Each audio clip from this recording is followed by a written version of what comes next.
Dalam Markus 16 ayat ke-17, secara harafiah, bahasa roh artinya berbicara dengan lidah yang baru. Istilah bahasa lidah atau dalam kekristenan di Indonesia lebih dikenal dengan istilah bahasa roh. Istilah bahasa roh merupakan terjemahan dari kata Yunani dalam naskah Perjanjian Baru, yaitu kata glosa yang artinya lidah, dan naskah Ibrani menggunakan kata lason, artinya lidah juga.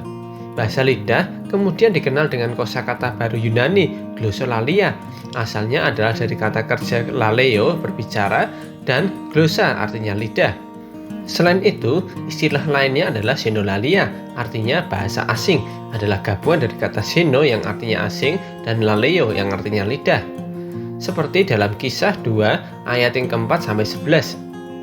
Jadi, kata bahasa roh diambil dari kata bahasa atau berbicara, sedangkan ada sebuah bahasa yang memang tidak berasal dari manusia.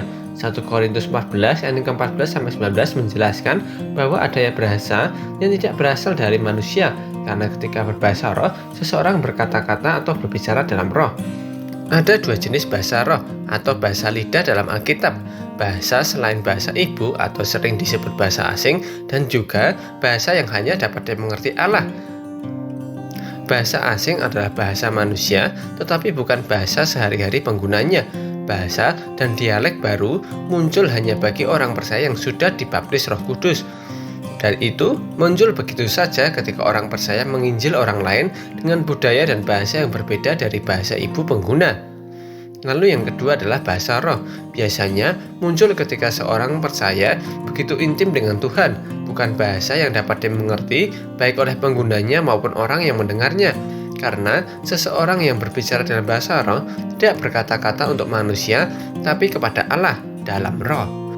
Bahasa yang tak terkatakan yang muncul dalam diri orang percaya yang memang mendapat karunia khusus untuk berkata-kata dalam roh, bukan kata-kata yang berulang-ulang atau kata-kata yang dapat ditiru, apalagi dapat dipelajari. Ciri bahasa roh yang berasal dari Roh Kudus dan bukan dari roh yang lain adalah Roh Kudus yang selalu membawa ketertiban, ketentraman, dan damai sejahtera. Jika tidak, bisa jadi itu berasal dari roh yang lain, karena roh jahatlah yang membawa seseorang kepada kekacauan, kekosongan, tidak sadarkan diri, kecanduan, kejang-kejang, dan sebagainya. Sedangkan Roh Kudus pasti membawa ketertiban dan pengendalian diri. Bahasa roh tidak dapat dimengerti, maka penggunaannya haruslah bersamaan dengan karunia yang dapat mengartikan bahasa roh. Lebih baik berkata-kata dalam bahasa manusia yang dapat dimengerti daripada bahasa roh, tapi tidak membangun orang lain. Bahasa roh hanya membangun hubungan pribadi dengan Tuhan, tapi bahasa kasih membangun jemaat. Bahasa roh memang membawa keintiman bersama Tuhan seperti sepasang kekasih yang tidak perlu berkata-kata tapi hanya dengan tatapan mata sudah tahu apa yang harus dilakukan dan apa yang ada di hati pasangannya. Ketika kita intim dengan Tuhan dan kita berada dalam pergumulan yang hebat, kita tidak akan goyang, kita tidak bingung, kita tidak akan cemas, kita tidak akan takut sama sekali. Karena walaupun besok kita tidak tahu apa yang akan terjadi dalam hidup kita tahu persis bahwa apa yang terjadi sudah pasti itu adalah kehendak Tuhan. Yang perlu kita lakukan hanyalah percaya dan tetap melangkah. Tidak akan pernah terbesit dalam pikiran kita untuk mundur atau bahkan bunuh diri, karena ada yang menopang kita. Roh Kudus selalu ada di dalam diri setiap orang yang percaya.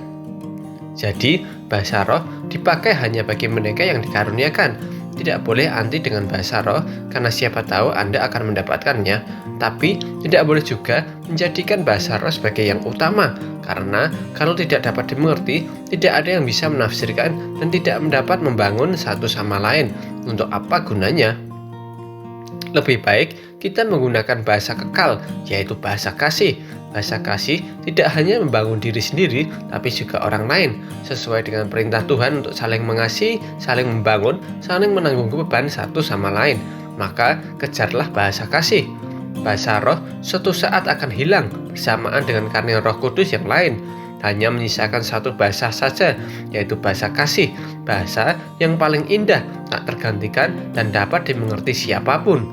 Ketika Yesus datang kembali, Dia akan menyingkapkan segala hal yang belum disingkapkan di zaman kasih karunia ini. Ketika kita sudah bersama dengan Dia, yang tetap tinggal abadi hanyalah satu bahasa, yaitu bahasa kasih. pengetahuan kita sudah lengkap dan bahasa kita sudah sempurna, yaitu bahasa kasih, karena kasih tidak berkesudahan.